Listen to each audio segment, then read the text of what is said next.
Aujourd'hui, gros dossier au château. Dossier 7 d'épée. 7 d'épée.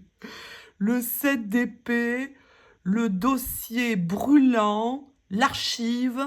On y va, c'est tout de suite.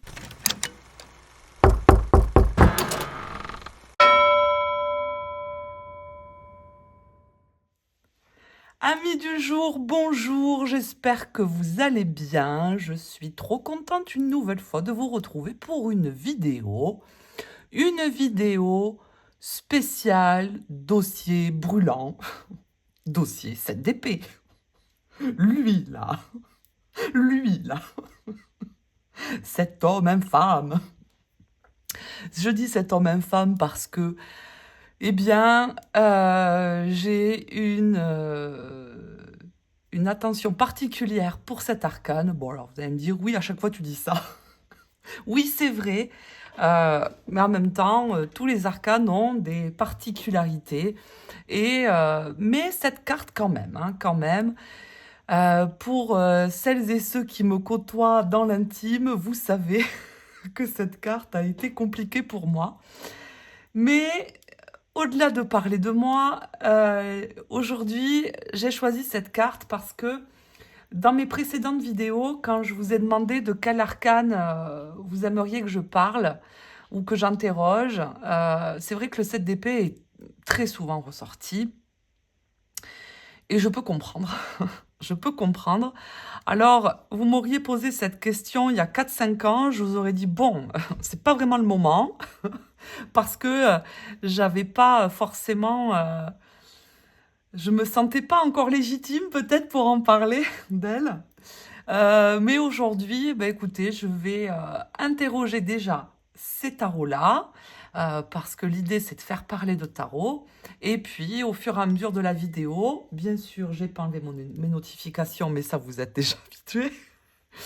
Je couperai pas au montage, mais ce que je veux dire par là, c'est que j'amènerai tout au long de la vidéo ma vision, ou tout du moins ce que j'ai pu relever de cette carte.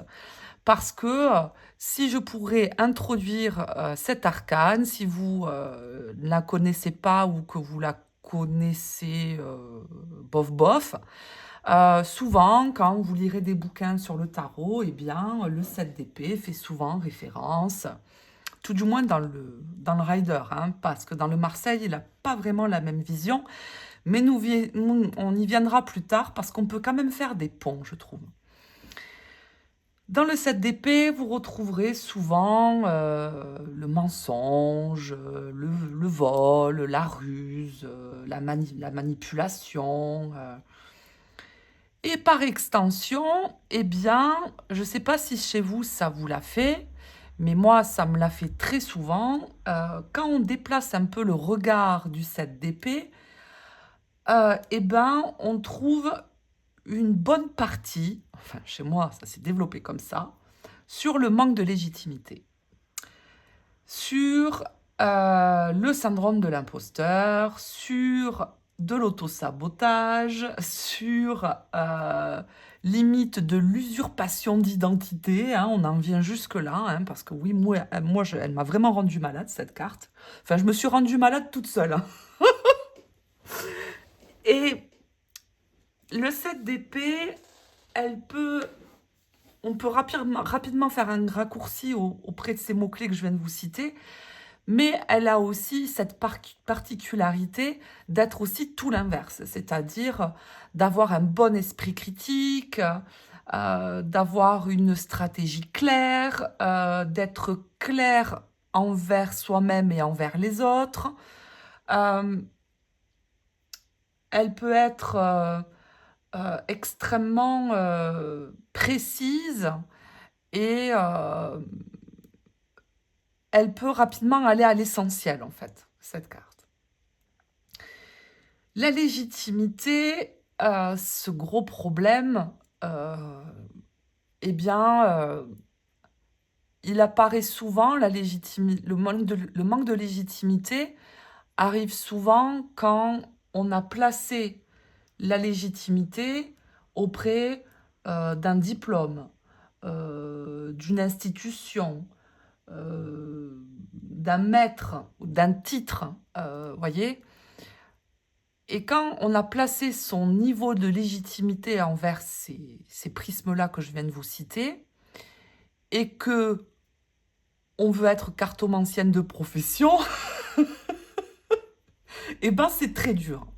C'est très dur parce que c'est une lutte permanente envers soi-même, parce que ben, ces titres-là, on les aura jamais. Ça n'existe pas. Voilà. Donc, c'est jamais assez bien.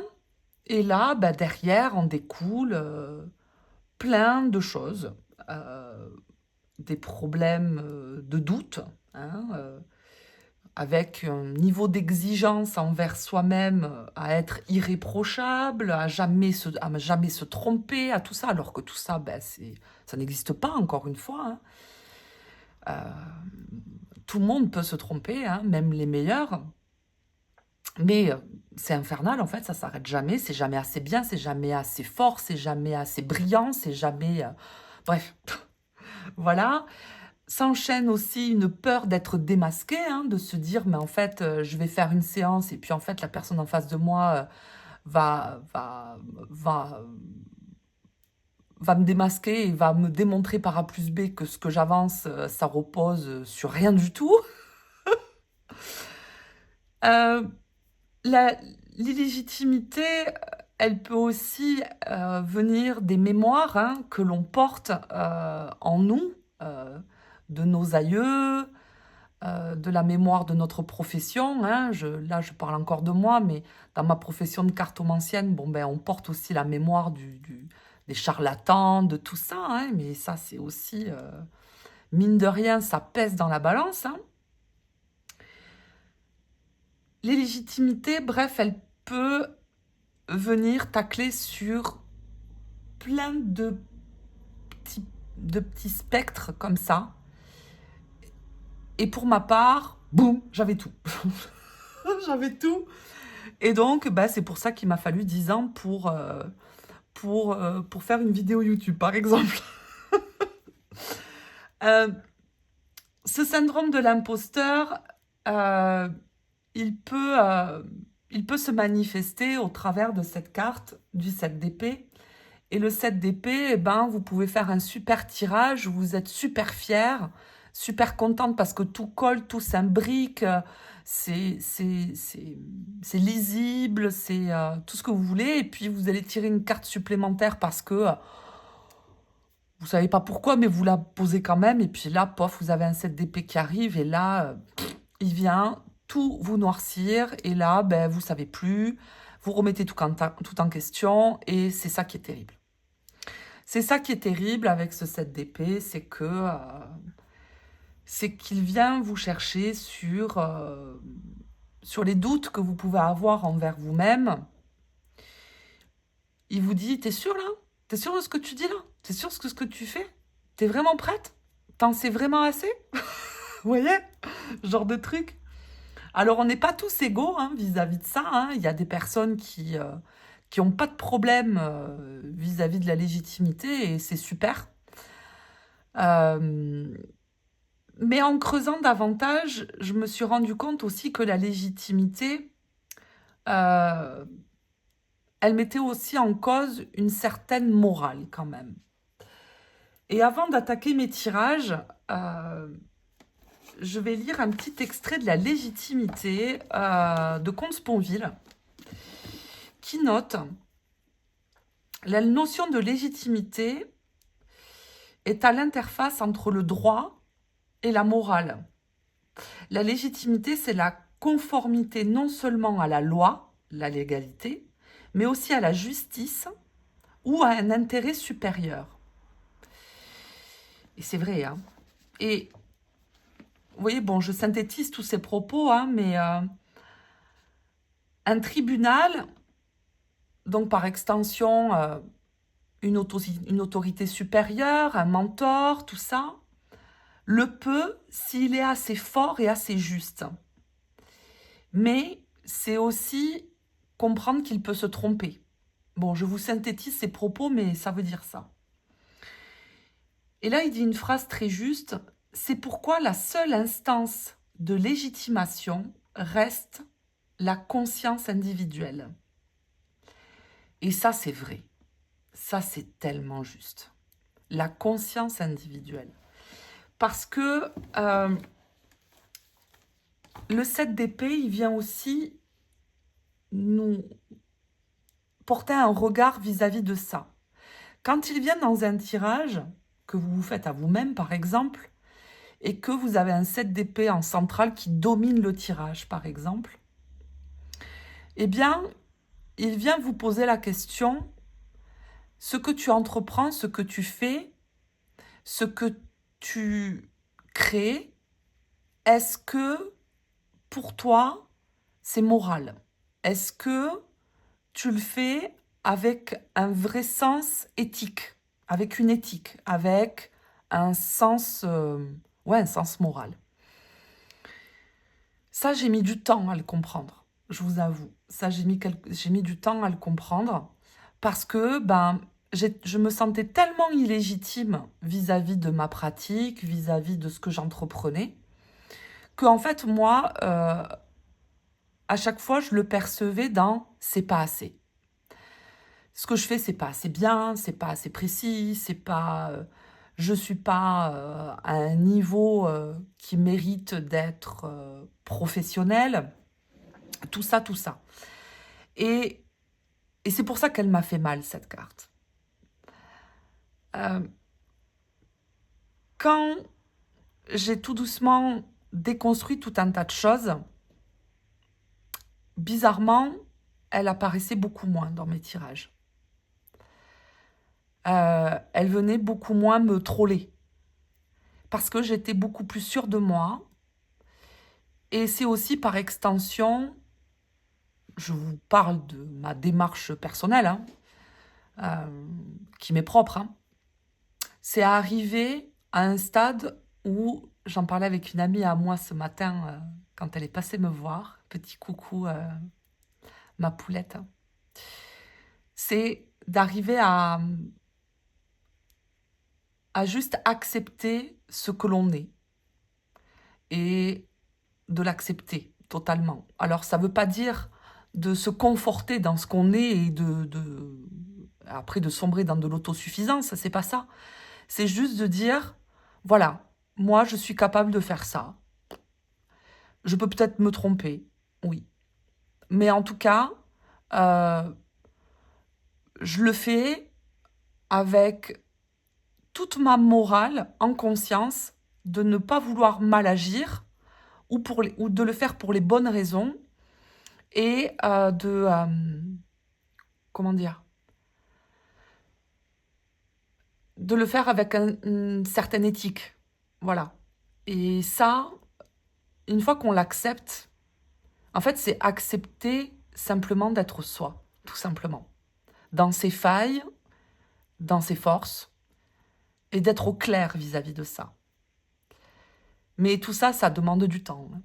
Ça demande du temps. Mais bon, après 13 minutes d'introduction, Céline, est-ce que tu vas tirer tes cartes? Tout à fait. Il est peut-être temps. Donc, Céline, elle va tirer ses cartes. Et puis, on va aller venir interroger le 7 d'épée. On va venir interroger le 7 d'épée. Où est-ce que j'ai posé mes cartes? Parce que j'ai pas de place. Parce que j'en ai mis partout, évidemment. Allez, je vais commencer par lui. Le tarot antique.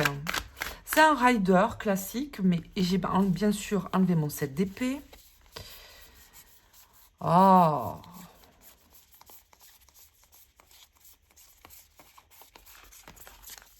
Le voilà. Hop, on va le poser là.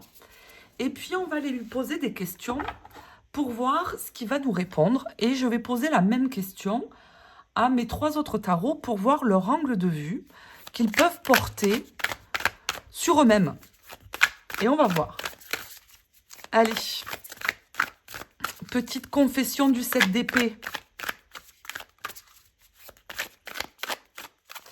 Et on va lui demander, que se passe-t-il quand ton énergie est mal utilisée? On va lui demander. Que se passe-t-il quand ton énergie est mal utilisée? On perd tous ses moyens, oui, tout à fait. Allez. Que se passe-t-il quand ton énergie est mal utilisée? Petit 7 d'épée de ce tarot très très beau. Vous avez vu ce dos comme il est beau? Que se passe-t-il quand ton énergie est mal utilisée?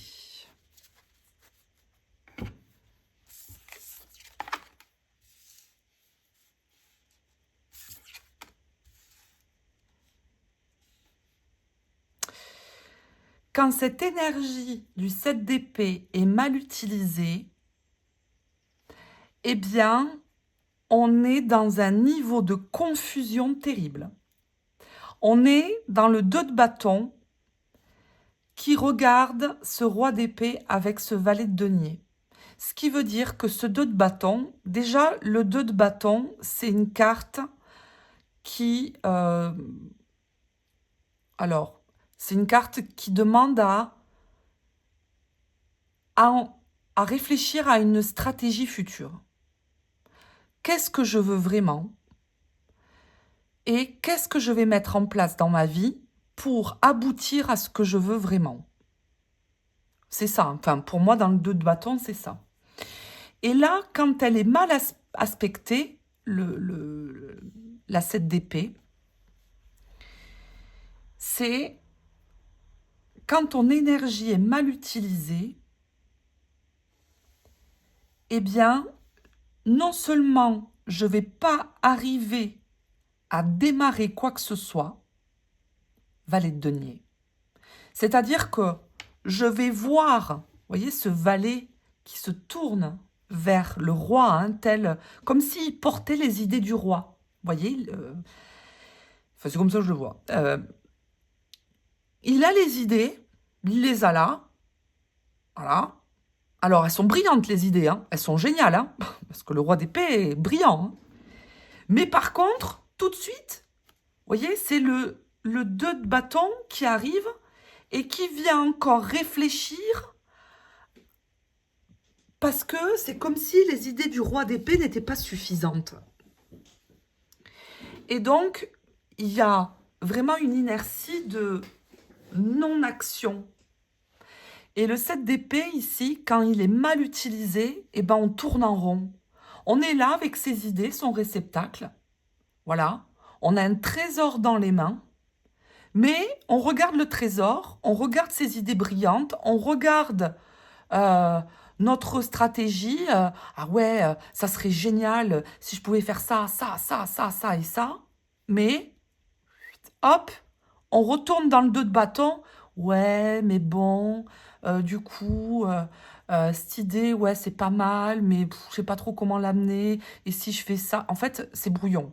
Et on attend, on stagne. Il y a une idée de stagnation et de retour en arrière, en fait. C'est ça que je ressens. C'est que on tourne en rond avec notre trésor. Et le 7 d'épée, quand il est mal aspecté, c'est on vient constamment remettre en question nos idées. On vient constamment remettre en question ce qu'on peut faire, si on a le droit, si on n'a pas le droit. Euh, on s'enferme. Parce que le roi d'épée, il est un peu comme ça aussi. Hein, quand il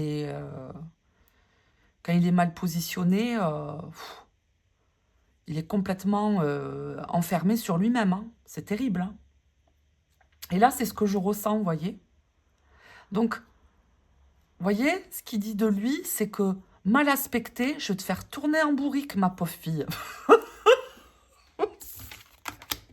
Oui, bon, d'accord, ben, c'est bon, je sais. Allez, on va continuer avec lui. Et lui, qu'est-ce qu'il va nous dire? Que se passe-t-il quand ton énergie est mal utilisée?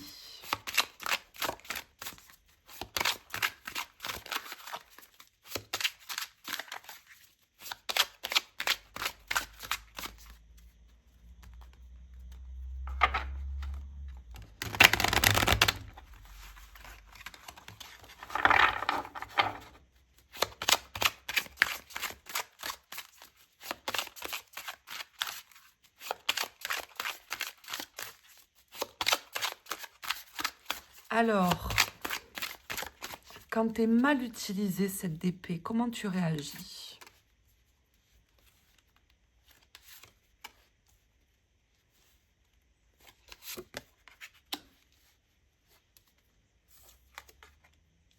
Oh là là là là là là.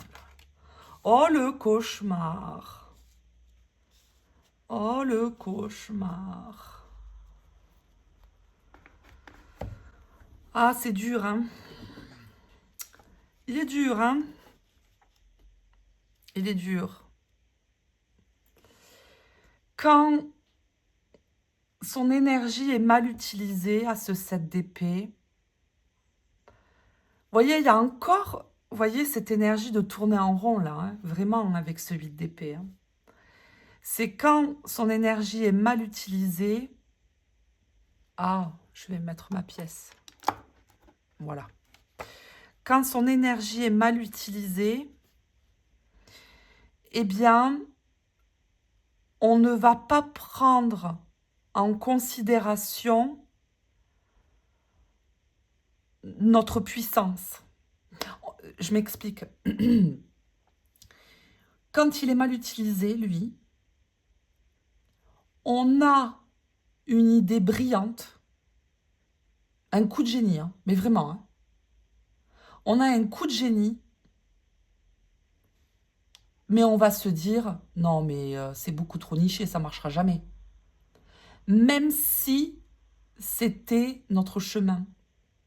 C'était le chemin que l'on devait emprunter.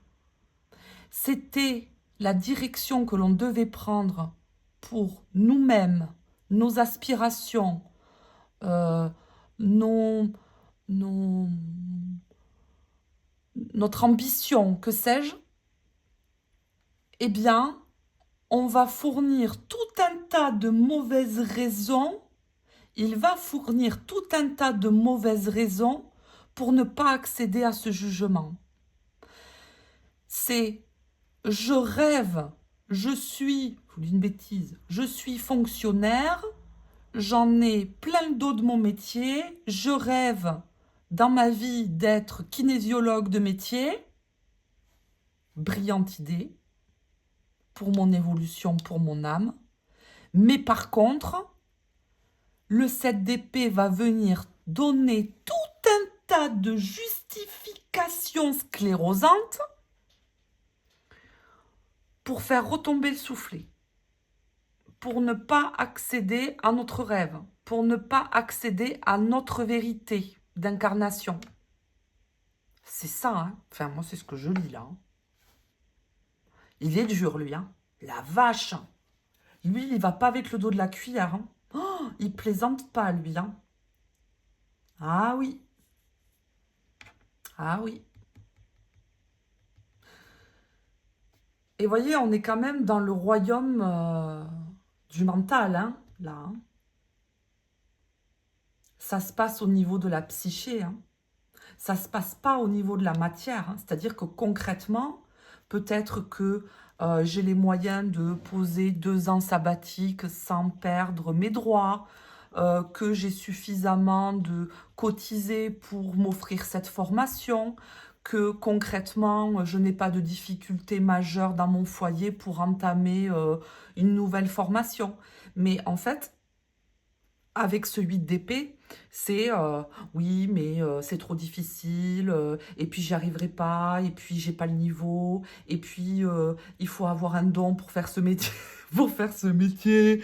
Et puis ma copine Chantal, elle m'a dit que c'était pas vraiment un vrai métier, que c'était pas encore reconnu, parce que Chantal, elle a toujours raison en plus. Vous voyez, c'est tout ça.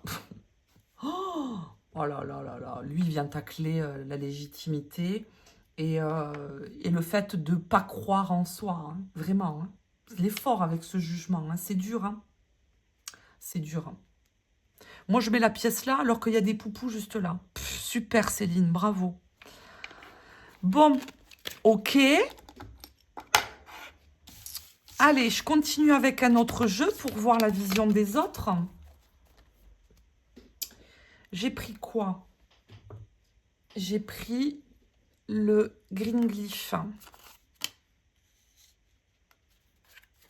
Allez.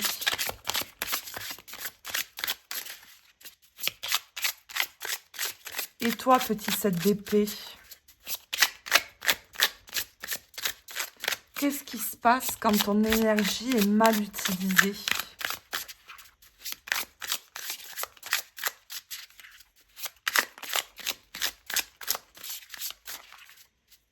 Qu'est-ce qui se passe quand ton énergie est mal utilisée?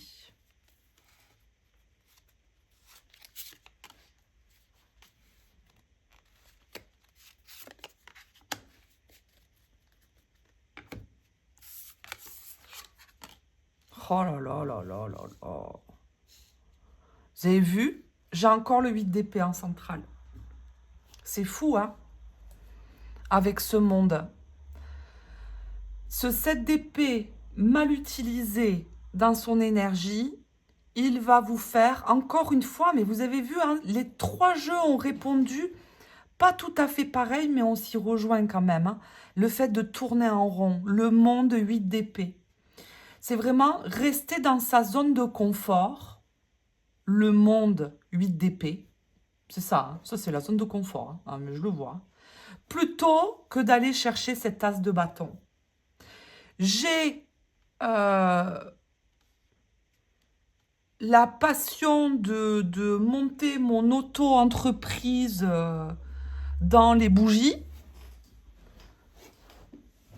As de bâton. Mais je préfère rester dans ma zone du connu plutôt que de me saisir de mon as de bâton et de ma nouvelle envie. Lui, il bat en touche, lui. Lui, il bat en touche. Lui, il reste dans sa zone du connu. Je connais mon monde et je préfère rester enfermée dans mon monde, là, à ruminer tout un tas de trucs. Pourtant, Dieu sait qu'il en a des idées, lui, hein, mais il préfère ruminer dans son 8, là, au milieu de ses 8 épées. Puis alors, c'est vraiment symbolique, hein, ces 2 cartes. Hein. Plutôt que de me saisir de cet as de bâton qui est là, hein, qui est bien présent en dehors du cercle du 8, mais dans lequel je ne le saisis pas parce que je préfère rester dans mon monde. Donc, l'inaction, moi, je dirais. Je dirais que lui, mal aspecté, ben, on botte en touche, on est dans l'inaction et on n'entreprend pas. Voilà. Ouais, mais ça, c'est très 7 d'épée, ça. Ah oui, oui, oui, oui, oui, oui, oui, oui. Ah oui. Ok. Ensuite,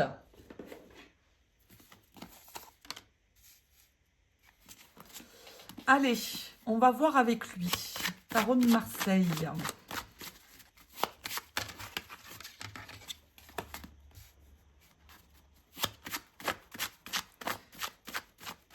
Que se passe-t-il quand ton énergie est mal utilisée?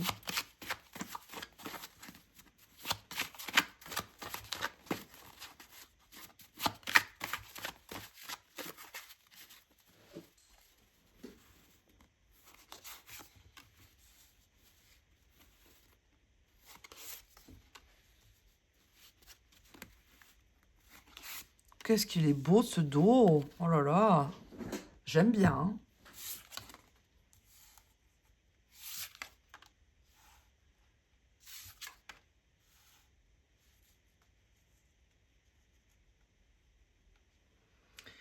Alors, empereur, 10 d'épée, 9 de coupe. Quand son énergie est mal utilisée, on est hyper dur envers soi-même.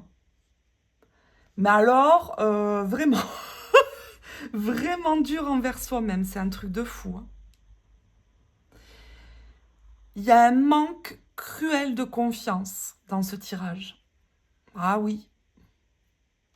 Et puis vous avez vu le regard de cet empereur qui porte sur le 7 d'épée. On manque d'ancrage. On est trop... on manque de confiance. Hein, ça rejoint ce 9 de coupe ici. Manque de confiance. Je le sens. Vous voyez, quand quand on voit le verre à moitié... quand on voit le verre à moitié vide, plutôt que de le voir à moitié plein, vous voyez, les gens, les personnes qui sont... comment dire,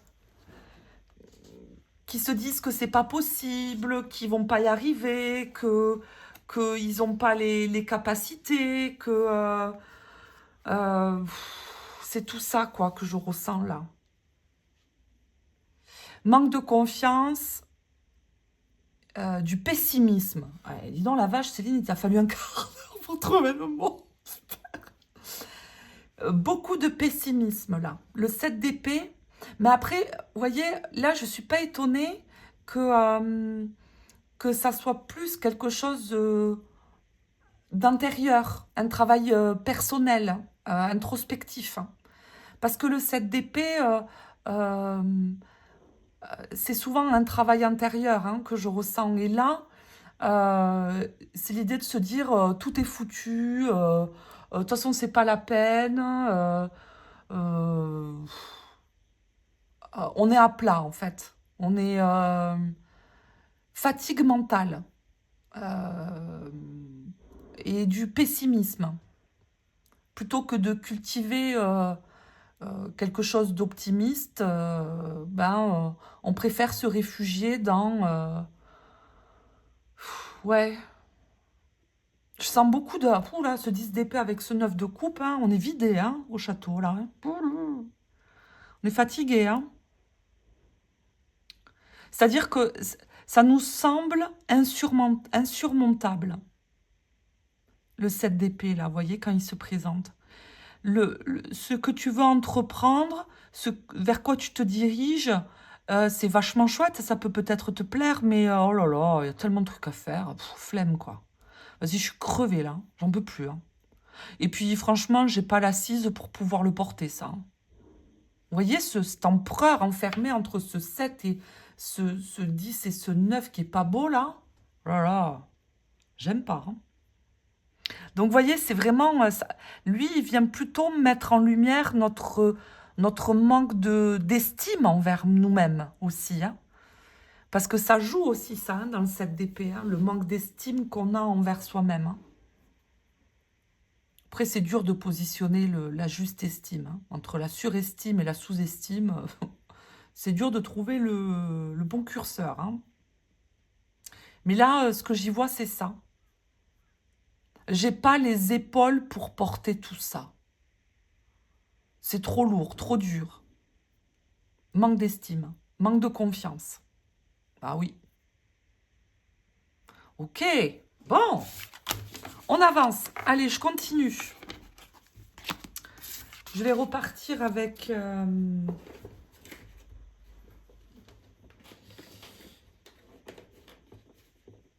hop, je vais repartir avec lui, là. Si je fais des coupures, c'est que j'ai ma petite chienne qui est pas loin. Et comme je suis toute seule avec elle, elle peut faire des bêtises, la coquine. Alors, qu'est-ce que j'ai marqué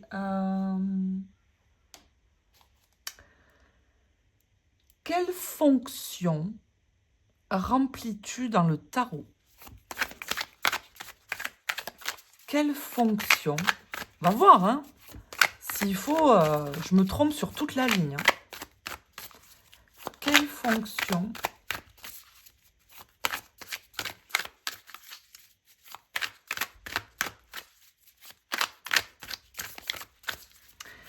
Quelle fonction remplis-tu dans le tarot?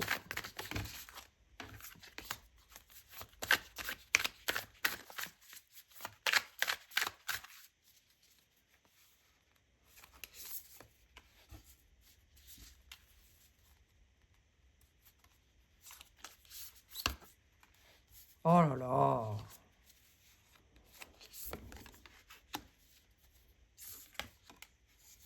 Ah, c'est chouette, j'aime bien. Ah, j'aime bien.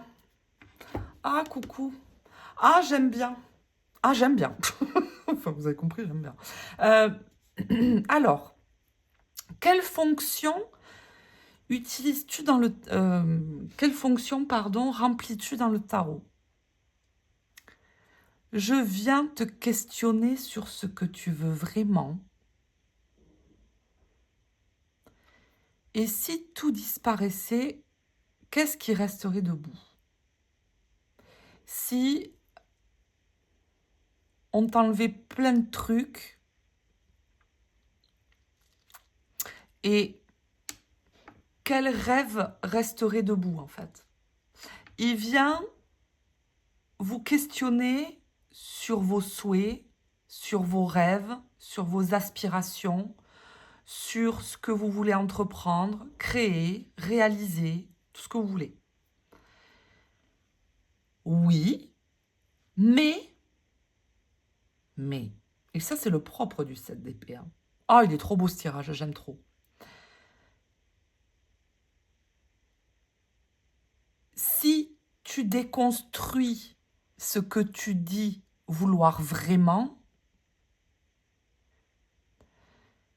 qu'est-ce qui resterait? 6 d'épée.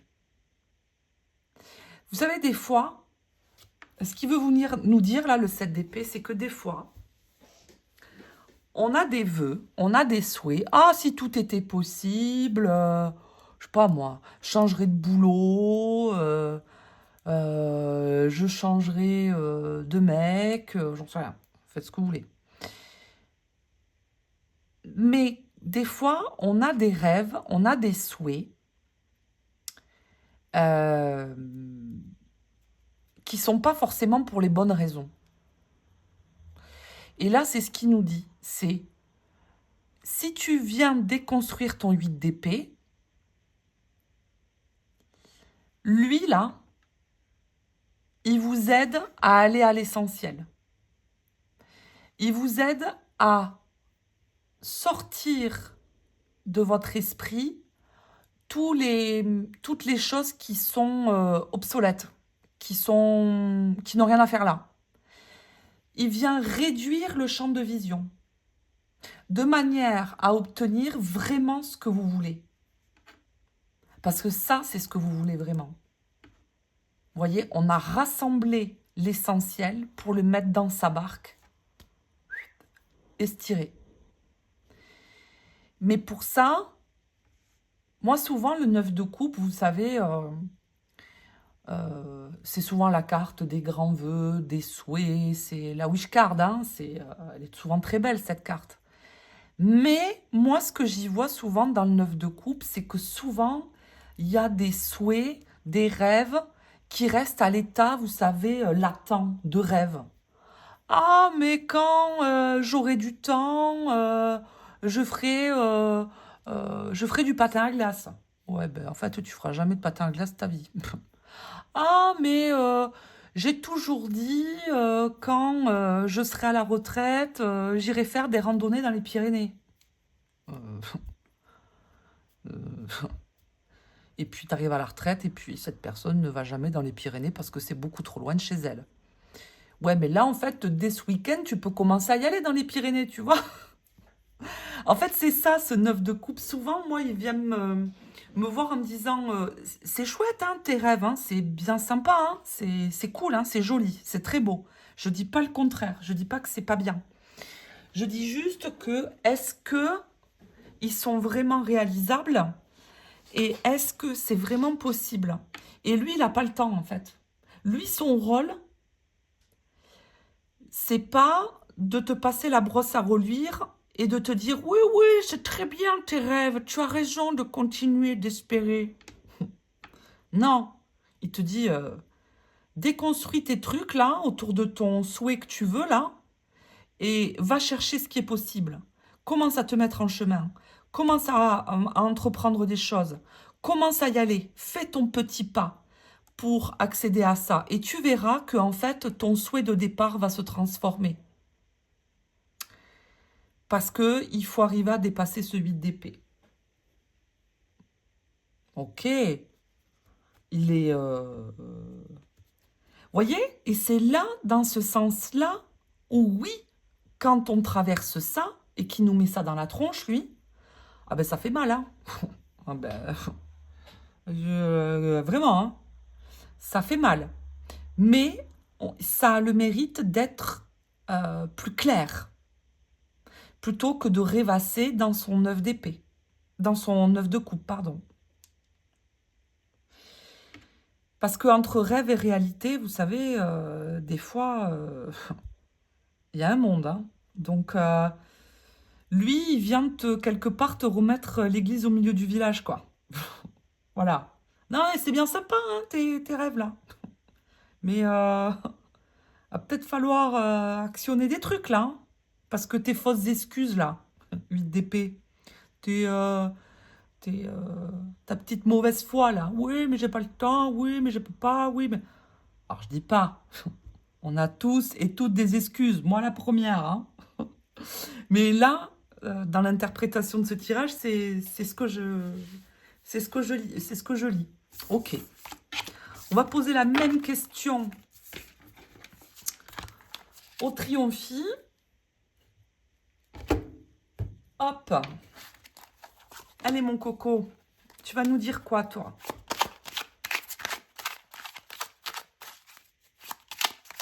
Quelle fonction remplis-tu dans le tarot?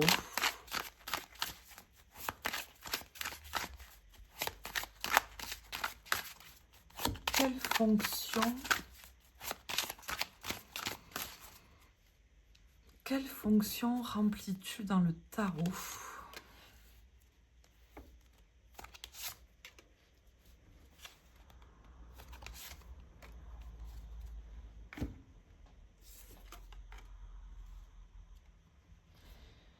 Il est brut, hein, lui, hein.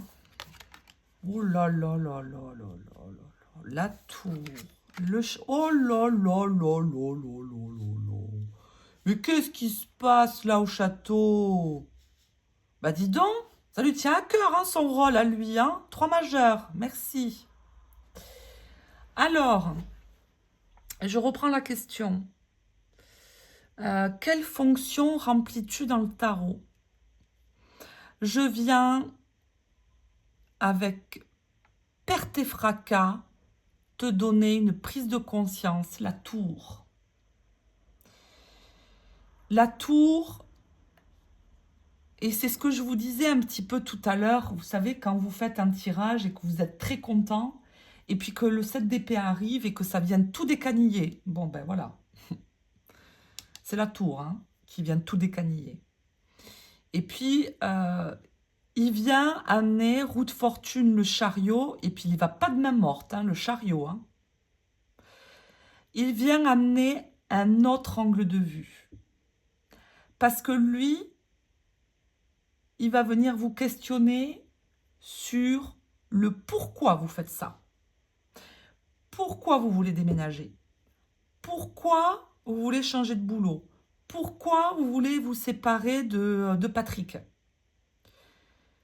Oui, mais Patrick, il me saoule, nanana. Ah ouais, t'es sûr? T'es sûr que Patrick, là, ce que tu me racontes, t'es sûr que toi aussi, t'as pas quelque chose à voir dans cette histoire? Est-ce que c'est pas que la faute de Patrick? Je suis pas sûre. Alors, bien sûr, il faut l'entendre, hein. C'est ça qui est dur avec le 7 d'épée. C'est que il vient nous chercher dans notre remise en question. Et on va vouloir une réponse d'un axe directionnel que l'on souhaite emprunter, par exemple, dans notre tirage, dans le questionnement que l'on a. Et là, le 7 d'épée, il arrive. Et le 7 d'épée, eh ben, il va venir se positionner au bon endroit pour que vous vous posiez les bonnes questions. Pour venir inverser la tendance, roue de fortune. Pour vous amener le chariot, une prise de conscience, la tour. Alors lui, lui blague pas. Hein. Lui, il blague pas. Hein. Oh non. C'est fort, hein.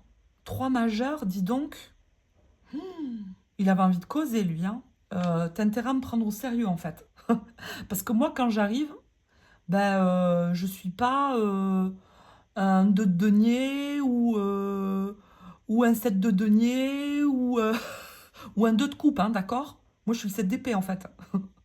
Moi, je viens t'amener un autre angle de vue. Donc, tu as intérêt à écouter parce que je peux te garantir que moi, je vais t'amener une vision neuve. Maintenant, est-ce que tu es prête à l'entendre?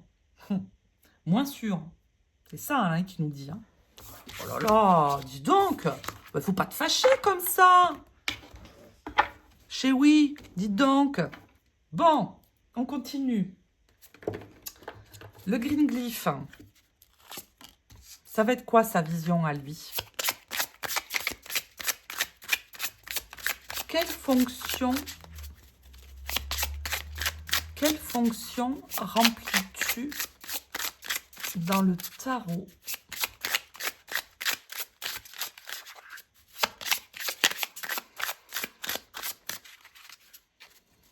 Quelle fonction remplis-tu dans le tarot?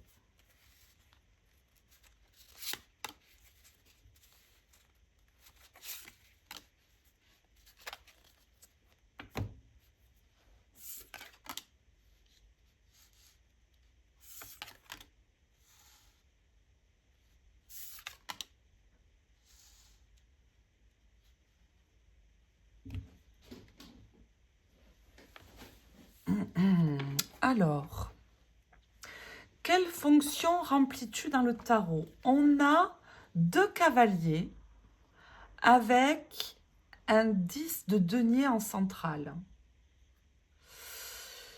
Moi, ce que j'y vois,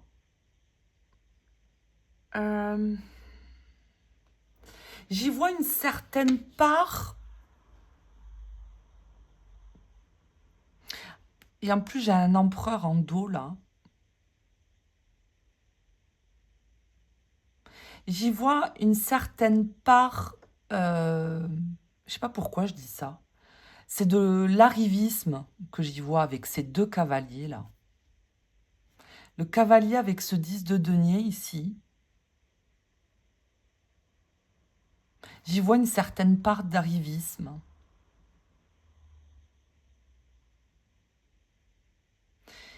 Ma fonction dans le tarot est de te questionner dans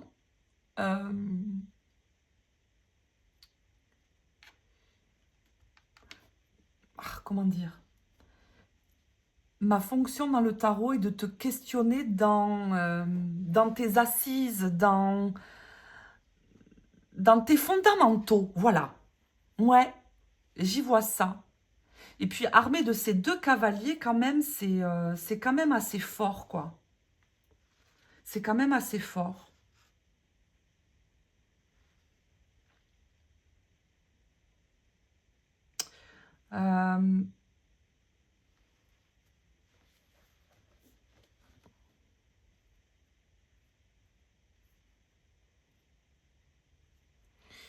Comment tu vas construire ton château, là? Il y a vraiment une idée de stratégie, quand même, je trouve. D'arrivisme, de stratégie, vous voyez, chez lui. Vous voyez, il n'a pas du tout la même fréquence que les 2 autres jeux précédents. Hein. Il y a, moi là, j'y sens de l'arrivisme, de la stratégie, de la ruse, avec ces 2 cavaliers-là, qui viennent... C'est comme si tous ces 2 cavaliers venaient construire ce château-là. Comment tu vas faire pour porter ta première pierre à l'édifice? Moi, je vais t'expliquer, pour pas que tu te trompes. Vous voyez, ça, c'est un jeu, par exemple. Si j'ai besoin de conseils, de comment m'y prendre d'un point de vue purement stratégique pour que mes pierres soient bien positionnées les unes au-dessus des autres pour pas que ça tombe, lui, il est très fort. Vous voyez? Lui, il va être très fort. Dans sa réponse, là, c'est ça. Hein. Donc, vous voyez, là, c'est vraiment la partie Euh, stratégique, mais pas manipulatrice, hein, qui sort là. Voilà, c'est ce que j'y ressens.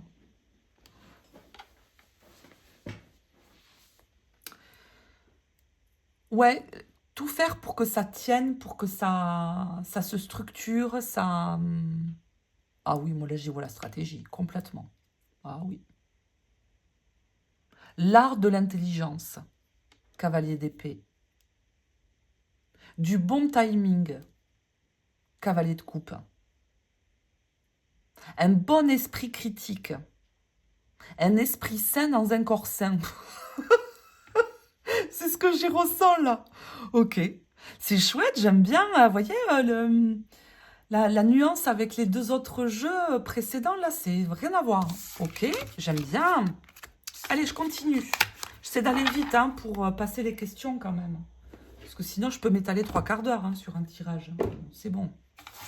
C'est bon, Céline. D'un moment, tais-toi. Hop. Allez, on y va. Quelle fonction remplis-tu dans le tarot? Et c'est quoi ta vision à toi?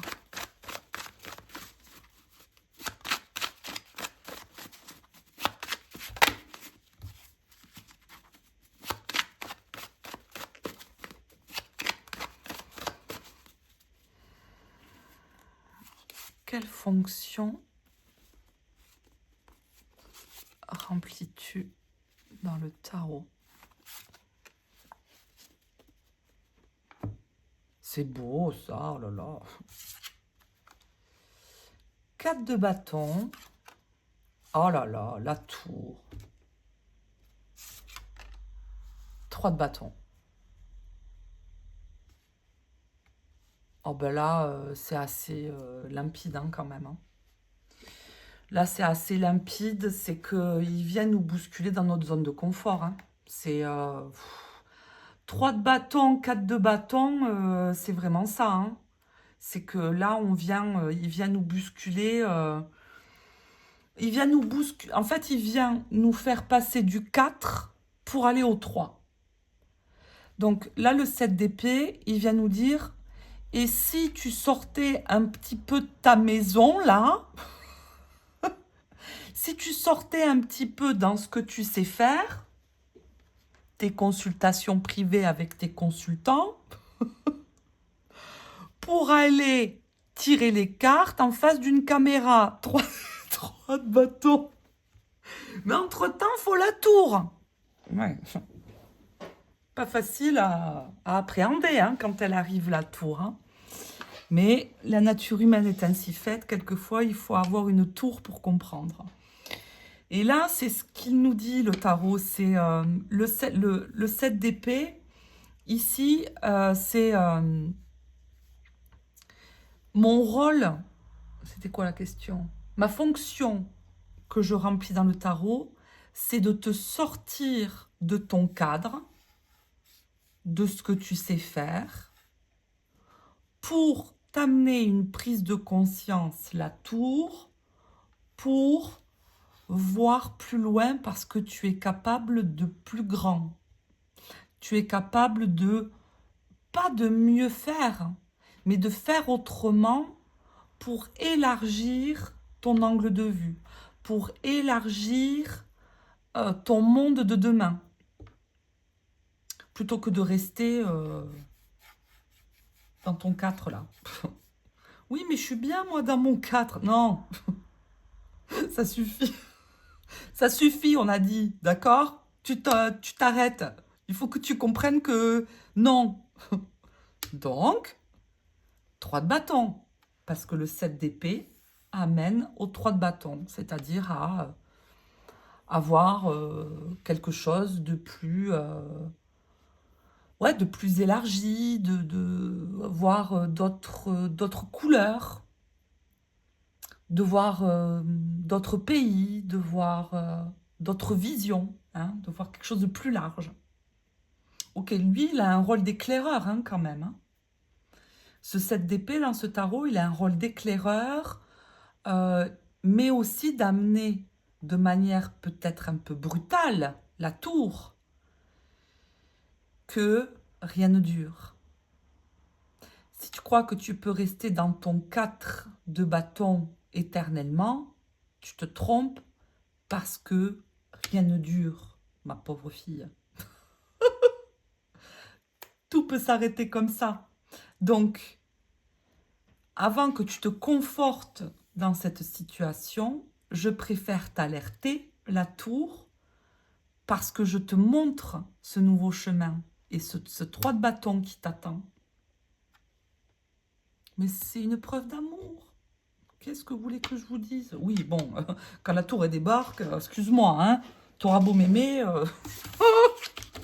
Ok, c'est assez...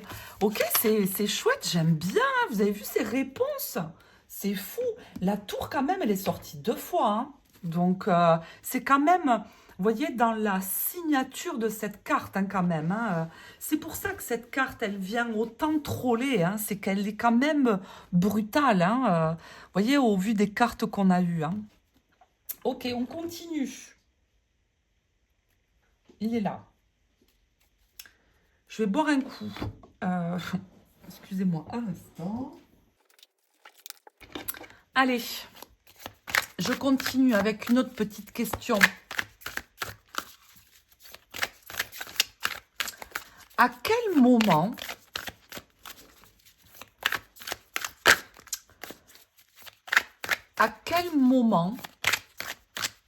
deviens-tu toxique? Ah, mais j'ai encore enlevé le 7 d'épée. Oh, je suis nulle. Bon, attendez.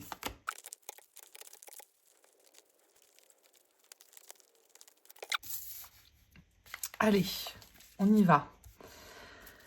À quel moment tu deviens toxique?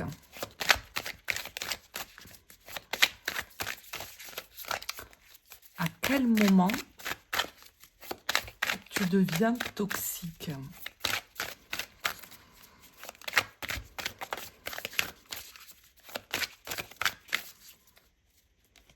Allez. À quel moment tu deviens toxique?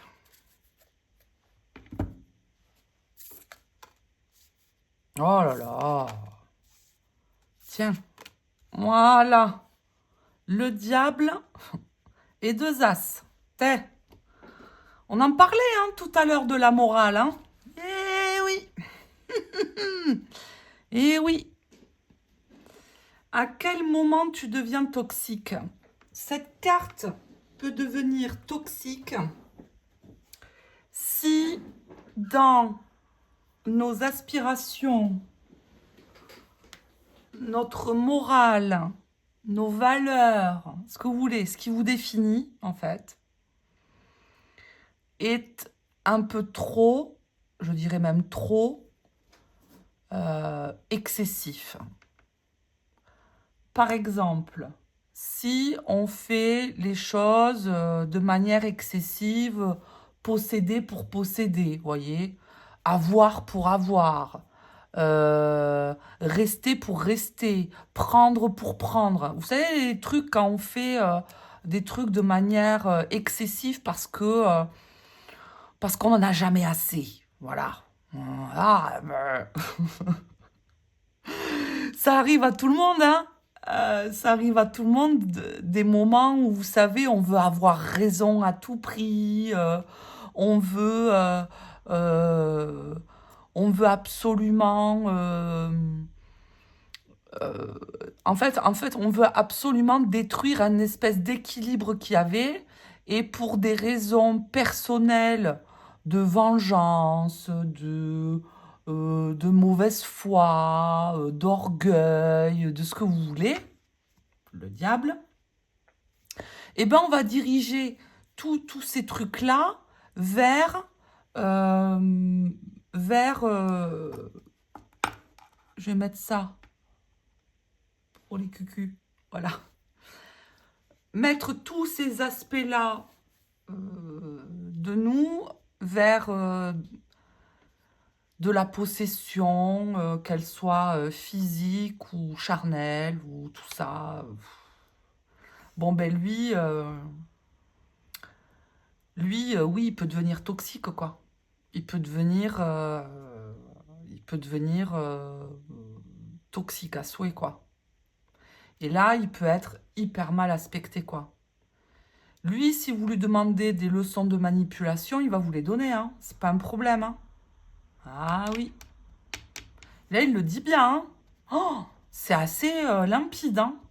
Le diable avec ses deux as, c'est pas rien, hein. Ah oui. Donc lui, il devient toxique si vous attendez de lui d'obtenir, d'avoir, pour avoir, parce que je veux, et qu'il n'y a aucun sens éthique ou moral. Voilà. C'est pour ça hein, que je vous parlais de l'éthique et de la morale tout à l'heure. Hein. Ça revient là. Hein. Enfin, c'est ce que je ressens en tout cas. Ok. Bon, je passe vite. Hein. Je pourrais encore déblatérer 1000 ans, mais l'idée, c'est que je suis déjà à 1 heure de vidéo et que on va continuer. Allez. Et alors, lui, à quel moment tu deviens toxique?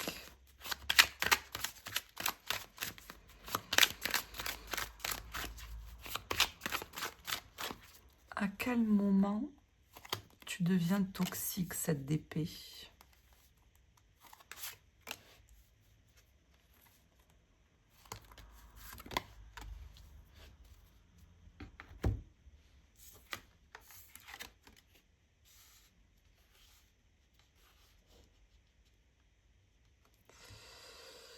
Alors,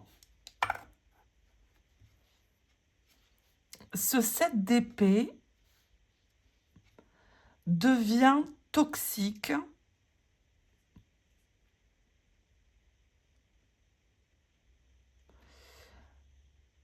dans l'abus de pouvoir. Ah, puis j'ai ce 4 de denier là qui est derrière là, qui franchement, que je vais interpréter dans mon tirage et vous expliquer pourquoi. Parce que là, vous voyez, bon, vous voyez pas bien avec la lumière.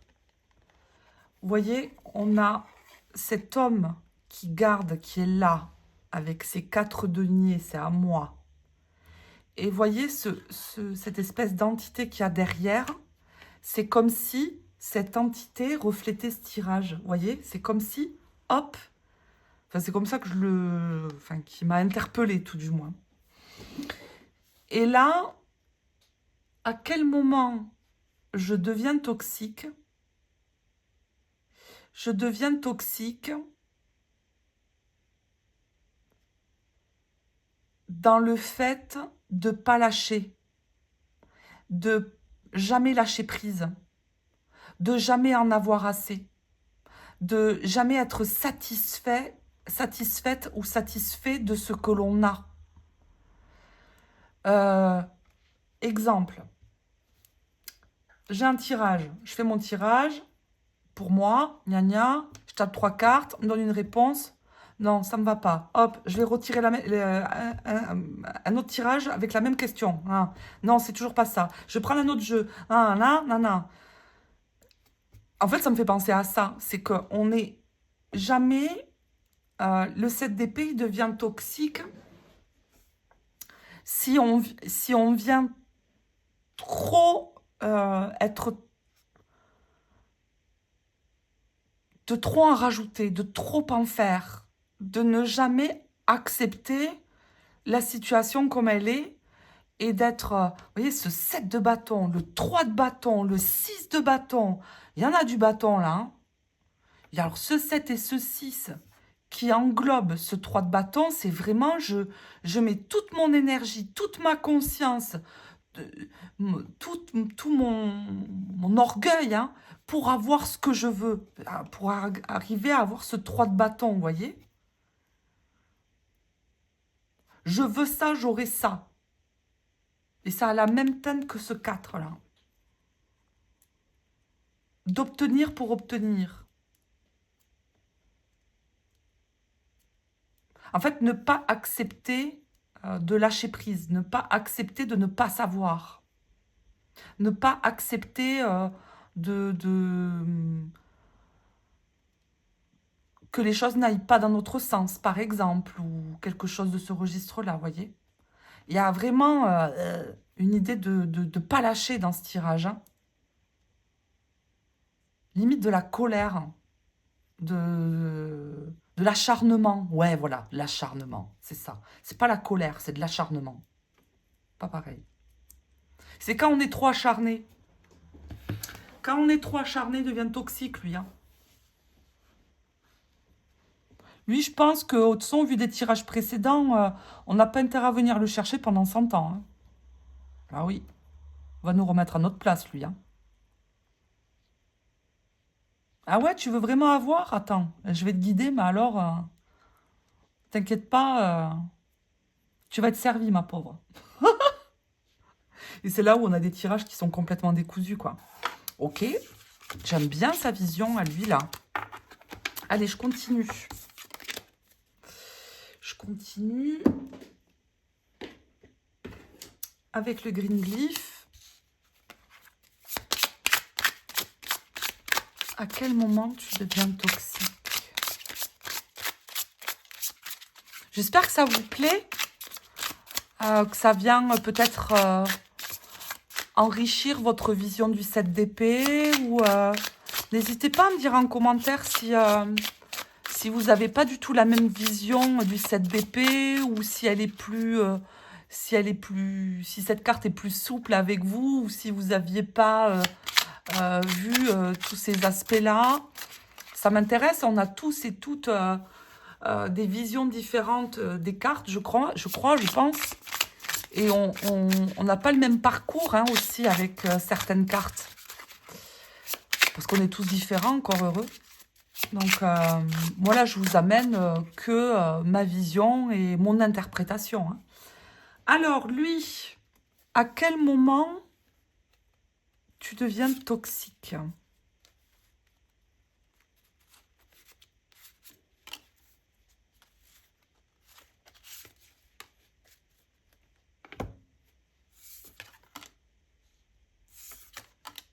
Oh là là, mais vous avez vu?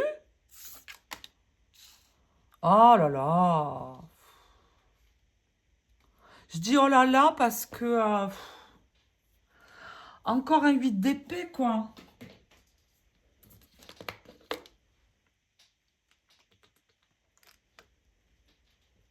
Excusez-moi, je buvais. Je vais essayer de faire... je fais le moins de coupures possible sur mes montages. Là, ce que j'y vois... avec ce 8 d'épée en centrale et avec cette force qui tire le 8 d'épée, hein, on essaye de rallier du monde, pas pour les meilleures des raisons, hein, à notre cause, la force. Et ça, c'est un petit peu de la mauvaise foi quand même. Hein. Ah oui, il y a de la mauvaise foi là. Hein.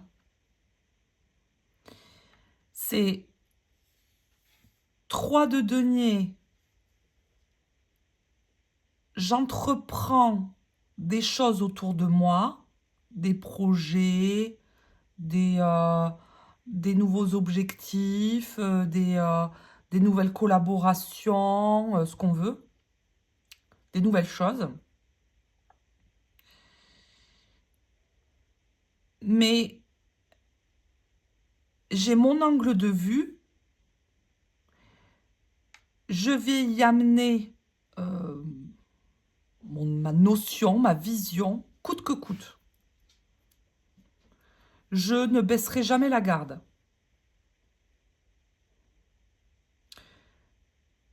Mon angle de vue est le meilleur. Et c'est là où ça devient toxique et ça devient dangereux. Parce qu'on est prêt même à passer en force. On est prêt à décaniller les personnes autour de soi et à pas vraiment faire preuve de tolérance, si vous voulez. Vous voyez? On va pas venir tolérer les différences de notre environnement, des autres, tout ça, tout ça. Et on va venir amener son petit angle de vue personnel, d'épée, en pensant que que c'est par là où il faut aller. Vous voyez, avec cette force en plus qui vient comme si cette force elle tirait les deux cartes de derrière. Vous voyez, c'est vraiment ça avec ce lien-là. Comme si cet éléphant, il portait tout ça. Donc là, en synthèse, je dirais que ce 7 d'épée deviendrait toxique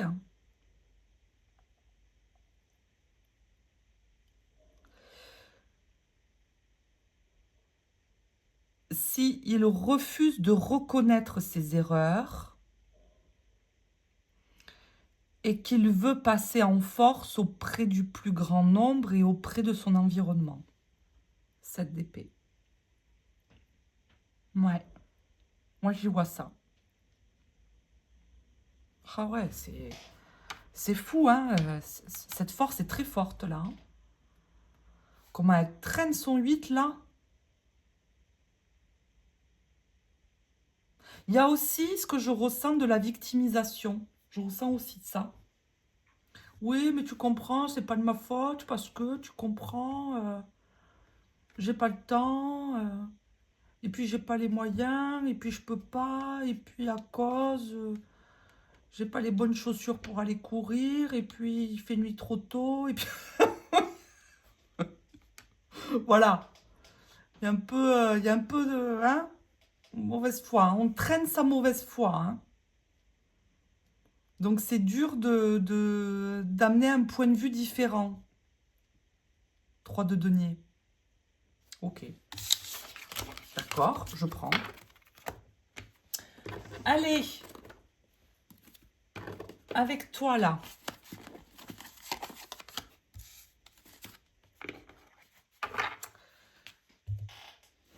On va voir ce qu'il nous raconte. À quel moment deviens-tu toxique ?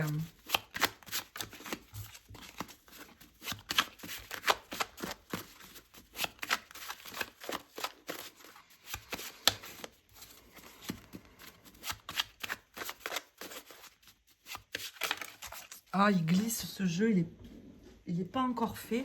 Ça fait pas longtemps que je l'ai. Et je fais tomber des cartes.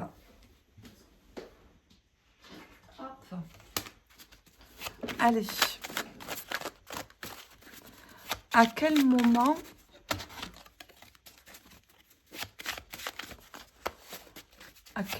deviens-tu toxique ?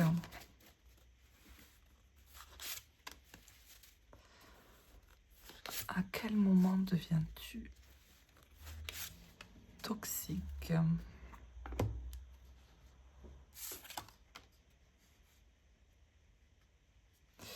Et le chariot, c'est pas la première fois hein, qu'il tombe. Hein. Oh là là, encore le 9 de coupe, c'est fou, il est déjà sorti tout à l'heure. Hein. Et le 2 de bâton.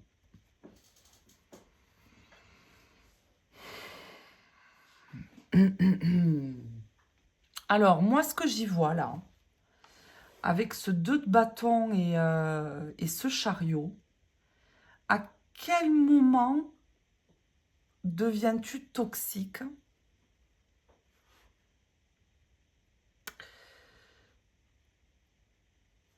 Je pense qu'il devient toxique quand on se pose beaucoup trop de questions, quand on ne sait pas quelle direction prendre avec ce chariot et avec ce 2 de bâton, dans la direction que je vous ai donné un coup de tête.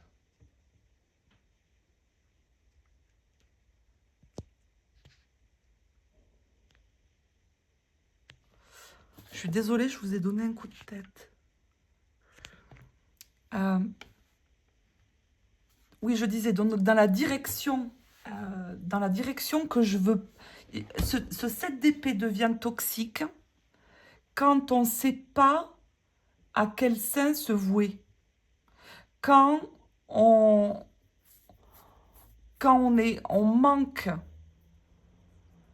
de clarté et que on ne sait pas quel chemin se dessine, on sait qu'on doit prendre une décision de bâton, on sait que comment dire, que le chemin est tracé devant nous. On est à un carrefour, on doit emprunter un chemin, mais on ne sait pas quelle est la meilleure direction à prendre en fait. On ne sait pas quelle est la meilleure direction pour nous, quelle est la meilleure option pour nous. Voilà, c'est ça. Dis donc, j'ai mis du temps à le sortir.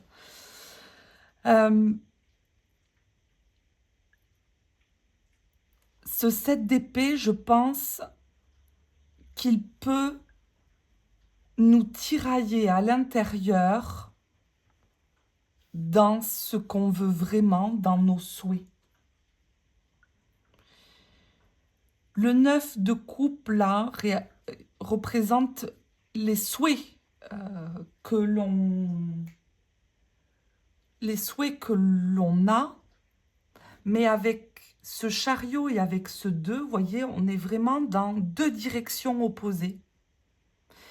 Et le 7 d'épée ici, il peut devenir toxique parce que le lundi, il va vous dire « Ah non, mais c'est vachement bien là, mais fais ça, cette formation en kinésio, elle est géniale !»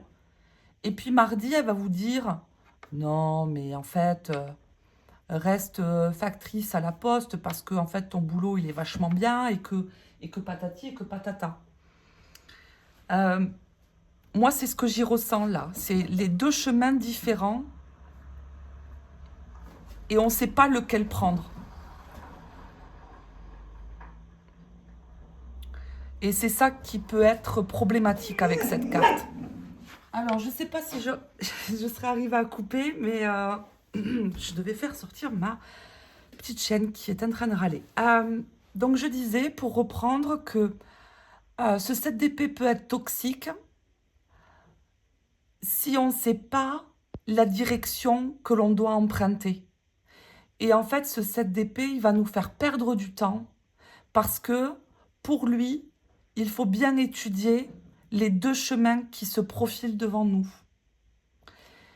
Et attention à ne pas perdre de vue, là ce que je ressens, c'est attention à ne pas perdre de vue ce 9 de coupe. As de bâton aussi. N'oublie pas ce qui te tient à cœur. N'oublie pas ta réalisation personnelle. Ne va pas trop vite en besogne. Étudie bien le chemin dans lequel tu vas emprunter, en fait. Et ce 7 d'épée,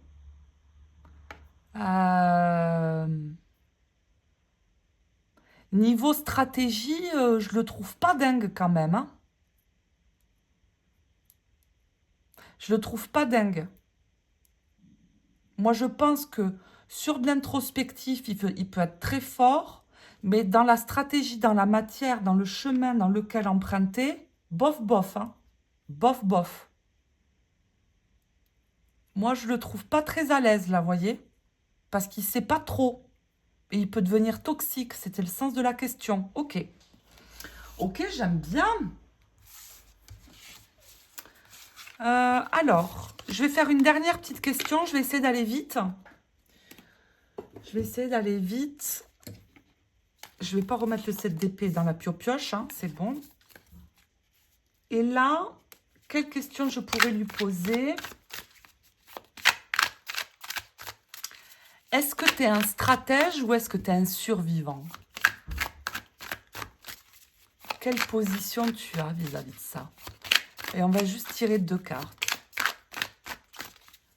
Est-ce que tu es un stratège ou un survivant? Au final.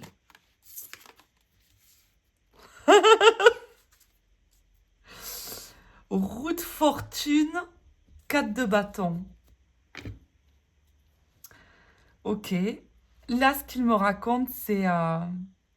j'ai pas une vision... comment dire? Conformiste, c'est ça qu'on dit?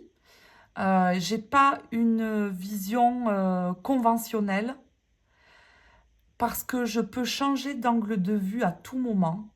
Donc, vous voyez, lui, hein, on est sur quelque chose de... comment dire?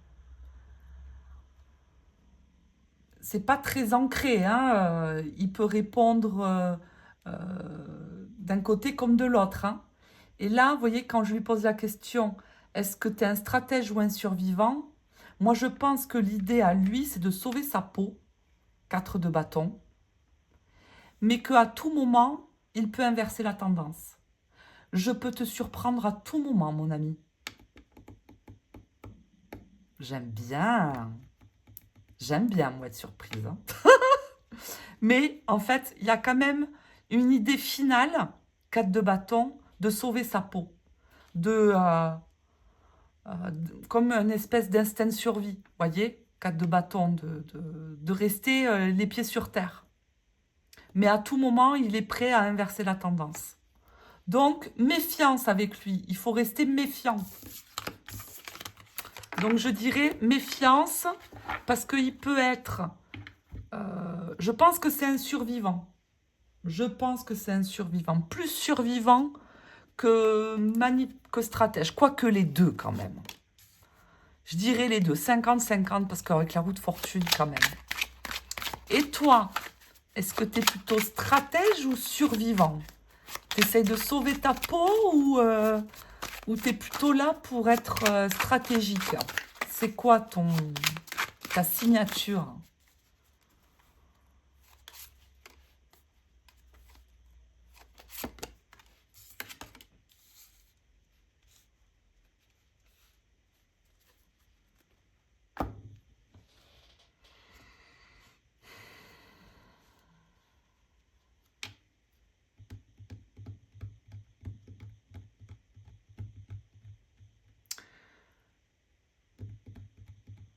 J'aurais tendance à dire, d'un point de vue purement logique, stratège, c'est comme si on ramenait ses coupes ici, comme s'il était en pleine réflexion, vous voyez.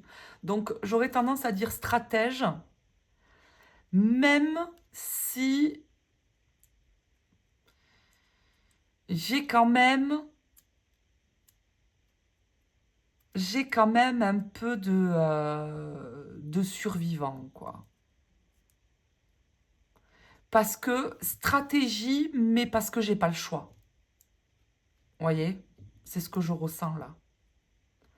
Je suis stratège parce que j'ai pas le choix. Il me manque ma coupe, comment je vais faire pour la récupérer? Elle me manque tellement, ma coupe, oh là là, oh là là, oh là là. Oui, mais t'en as 3 là. Oui, mais je m'en fous, c'est pas ça que je veux, celle-là. Donc, je dirais plutôt stratégique. Donc, ouais, stratège. Pas survivant, stratège. Mais pas étonné. Stratégique. Ok. À lui. Allez, mon coco. T'es stratège ou survivant?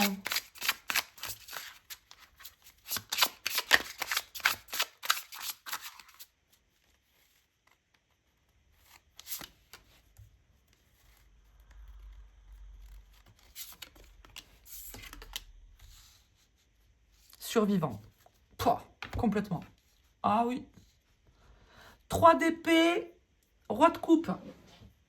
Survivant. C'est pas un stratège, lui, c'est un survivant. Lui, il est là pour sauver sa peau. Lui, il est là pour, pour pas sombrer à -8, là. Non, non, non. Moi, faut que je sauve ma peau et survivant. Oui. Ok. Rien d'autre à dire. Enfin, c'est assez limpide pour moi. Survivant. Et puis en plus, avec ce 3 d'épée, avec cet homme qui est à terre, avec ses 3 épées dans le bide, là, et d'en ressortir vainqueur, roi de coupe ici.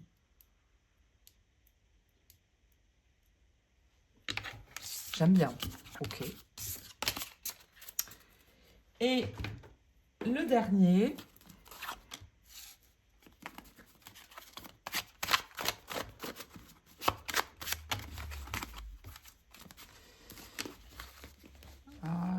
j'ai inversé mes cartes. Hop. Allez. Stratège ou survivant, mon ami?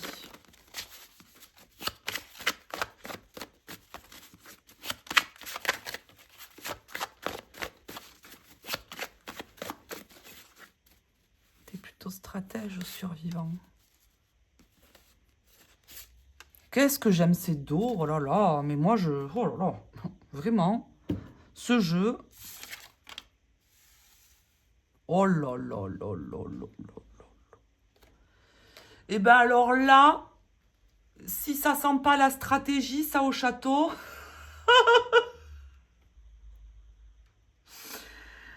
stratégie avec un empereur et un 9 de denier.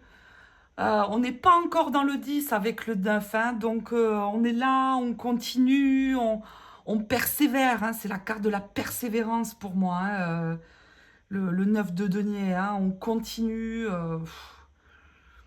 Donc, il y a du survivant quand même.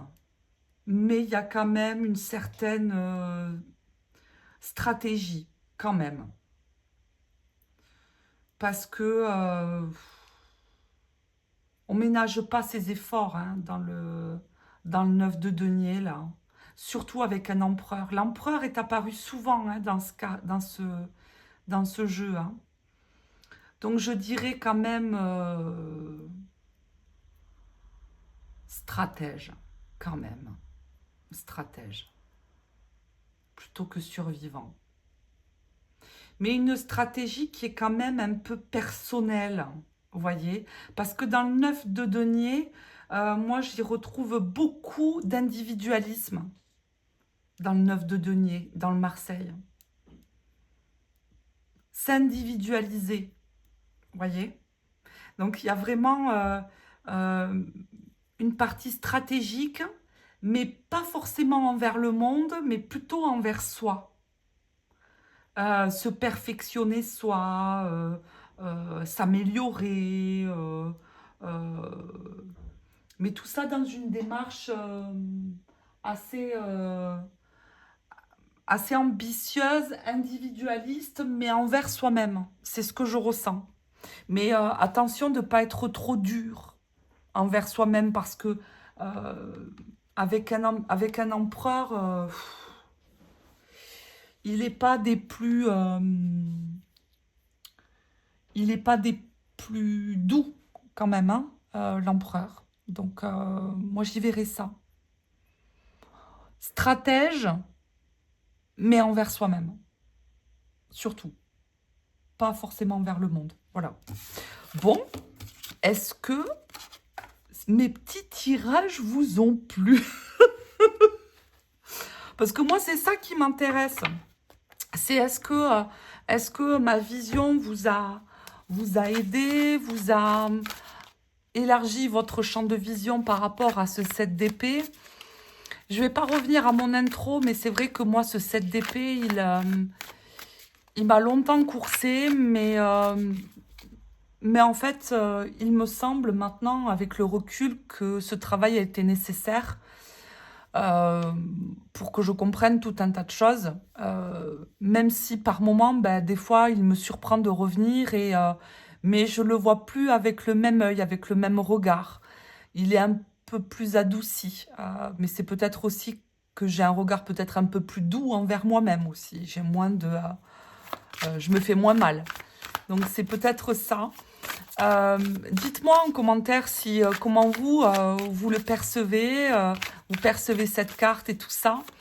Maintenant, voilà, le 7 d'épée, au-delà du mensonge et de la manipulation, tout ça, comme on a vu, hein, ça peut être aussi une stratégie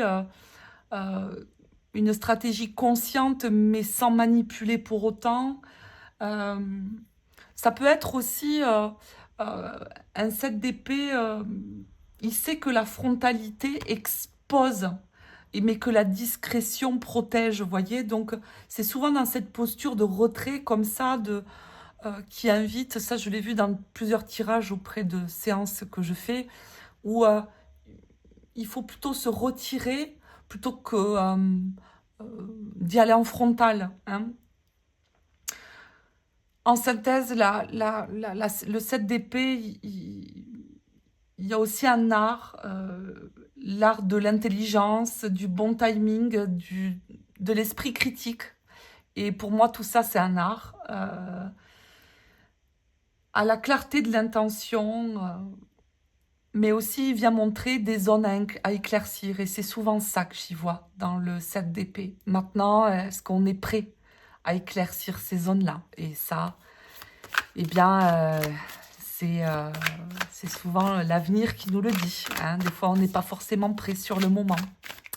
Donc voilà, bah, écoutez, je vais vous laisser sur ces bonnes paroles. Voilà. Tiens, ben voilà. D'accord. Je sais pas si c'est toi qui as parlé ou moi, d'accord. Bon, mais écoutez, n'hésitez pas à me faire un petit coucou en commentaire. Je me fais une joie de vous lire, de vous répondre. Et puis, n'hésitez pas si vous avez des suggestions à me faire dans mes prochaines vidéos. Je vais faire d'autres vidéos un peu plus légères aussi, hein, parce que c'est sympa, j'aime bien rigoler et puis parler de mes cartes. Et puis, je vous prépare tapis dans l'ombre, des choses pour vous aider dans votre pratique. Ça arrive bientôt. Je bosse d'arrache-pied. Et puis, j'espère que ça vous plaira surtout. Et puis, merci pour votre soutien, encore une fois. Je vous dis à très bientôt. Bye bye.